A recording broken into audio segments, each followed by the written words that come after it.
خطبہ نمبر 135 آپ علیہ السلام کا ارشاد گرامی۔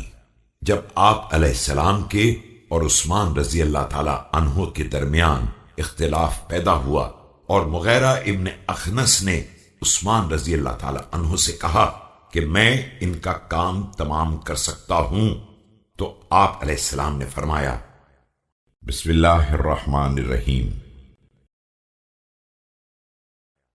اے بد نسل ملعون کے بچے اور اس درخت کے پھل جس کی نہ کوئی اصل ہے اور نہ فرع، تو میرے لیے کافی ہو جائے گا؟ خدا کی قسم، جس کا تو مددگار ہوگا اس کے لیے عزت نہیں ہے، اور جسے تو اٹھائے گا وہ کھڑے ہونے کے قابل نہ ہوگا۔ نکل جا، اللہ تیری منزل کو دور کر دے، جا اپنی کوششیں تمام کر لے، خدا تجھ پر رحم نہ کرے گا اگر تو مجھ پر ترس بھی کھائے۔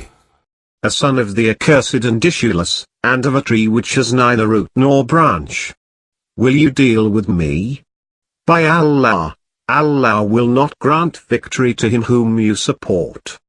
Nor will he be able to stand up whom you raise. Get away from us. Allah may keep you away from your purpose. Then do whatever you like. Allah may not have mercy on you if you have pity on me.